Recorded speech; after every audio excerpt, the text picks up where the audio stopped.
নমস্কার, আপনারা দেখছেন এখন দাসপুর বার্তা। দাসপুর থানার সুলতাননগরে আঁচল আয়োজিত আলোচনা সভা। আলোচ্য বিষয় ছিল স্মার্টফোনের অপব্যবহার এবং বাল্যবিবাহ প্রতিরোধে আমাদের ভূমিকা। এই প্রসঙ্গে আলোচনায় অংশ নিয়ে সংবাদ প্রতিদিনের সাংবাদিক শ্রীকান্ত পাত্র বিভিন্ন দৃষ্টান্ত দিয়ে মোবাইল স্মার্টফোনের ব্যবহার অপ্রতিরোধ এর উপর গুরুত্ব আরোপ করেছেন। অবসরপ্রাপ্ত শিক্ষক ও শিক্ষাবিদ উমাশঙ্কর নিয়োগী পরকীয়া প্রেমের সেকাল একাল পরিণতিতে আলোকপাত করেন। বরুণা সৎসঙ্গ উচ্চ বিদ্যালয়ের প্রধান শিক্ষক সুজিত কুমার ব্যানার্জি নিজস্ব অভিজ্ঞতা বর্ণনায় শিক্ষার্থীদের খেলাধুলা সহ no to child marriage, yes to school, school is calling এ বিষয়ে শপথ গ্রহণ করিয়েছেন। বরিষ্ঠ আইনজীবী দেবপ্রসাদ পাঠক ব্যানার্জি বালিকা বয়সে পালিয়ে বিয়ে ও কন্যা সন্তান জন্ম হওয়ার পরিণতি শুনিয়ে অভিভাবক অভিভাবিকাদের আপনি আচরি ধর্ম শেখাও অপরে তথা সন্তানদের সুপথে চালানোর বার্তা দিয়েছেন। অবসরপ্রাপ্ত শিক্ষক হরগোবিন্দ দোলই এ প্রসঙ্গে দেবী, চণ্ডী, শুম্ভ নিশুম্ভ, বিকৃত যৌনাচার, ভোগবাদ, ত্যাগবাদ ইত্যাদি বিষয় শুরু করলে সভা শিক্ষার্থী শূন্য হয়ে পড়ে। এই অবস্থায় প্রায় ফাঁকা সভায় দাসপুর থানার আইসি দেবাশিস সরকার বাল্য বিবাহ, যৌন নির্যাতন ইত্যাদি বিষয়ে আইনি বিষয়ে না জড়িয়ে মা বাবাদের সন্তানদের বোঝা এবং মোবাইল স্মার্টফোনের সৎ ব্যবহারে সামাজিক প্রতিষ্ঠায় পরিচালিত করানোর বার্তা দেন। শিক্ষক প্রশান্ত গোস্বামী বাল্য প্রেম, পরিণয়, পরিণতি, ডিভোর্স কাহিনীতে সভাপতিহীন সভায় বক্তব্যের ইতি টেনেছেন। সুলতাননগর থেকে রিপোর্টে শ্যামসুন্দর দোলইর সাথে শ্রীকান্ত কদম। Like and follow with subscribe এখন দাসপুর বার্তা। এই দাসপুর বার্তায় যুক্ত হন, আলোর পথে এগিয়ে চলুন।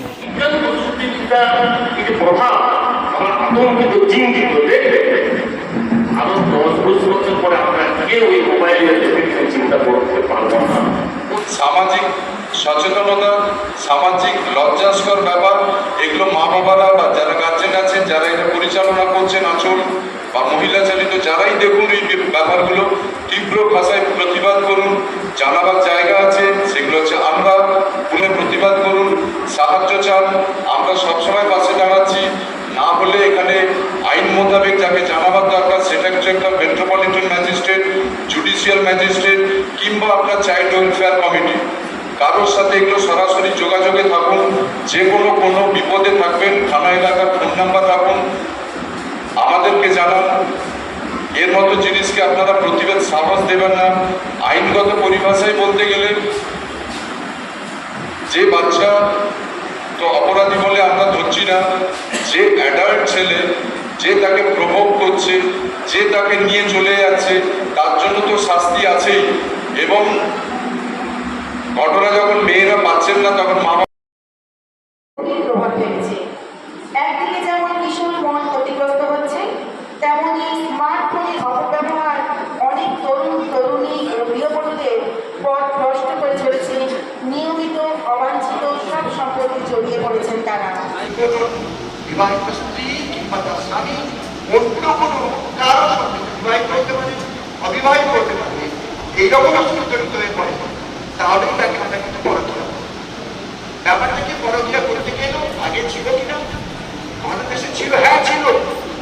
একবারে আপনাদের অনেক চর্চা করেন, আমাকে বলবো, অনুরোধ করবো, ঋগ বেদে একবারে আমাদের যে চতুর্থ আছে, চতুর্থ মন্ত্র, তার পঞ্চম সূত্রে পঞ্চম মন্ত্রটা দেখেন, একবারে নির্দিষ্ট করে বলে দিচ্ছে। সেখানে দেখবেন পরিষ্কার লেখা আছে, যে মেয়েটি বারগ্রস্ত, স্বামীর সঙ্গে সৎ ব্যবহার করে না, বিপদগামী, সে মহাপাতকী।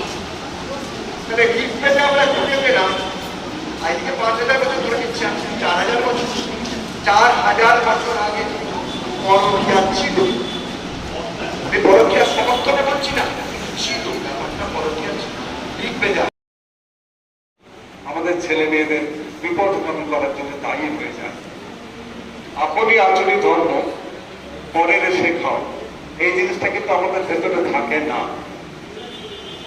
এটা একটা খুব ভুল কাজ।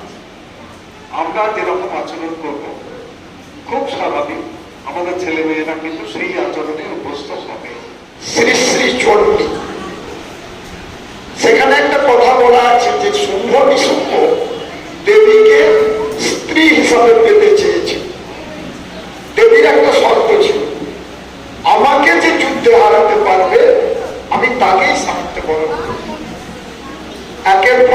100 পুলিশ পাঠিয়ে গেছে বিয়েবে, সবাই দেবীর হাতে মারা পড়েছে, তারপর নিজেরা গিয়ে হাজির হলো, সেও দেবীর হাতে মারা গিয়েছে। মা সমরনিষ্ঠুরা মা চৌদৃষ্টা, সেই প্রকৃতি দেবী তিনি তার সমস্ত সম্পদ নিয়ে আমাদের জন্য অপেক্ষা করছেন মাতৃশ্বর।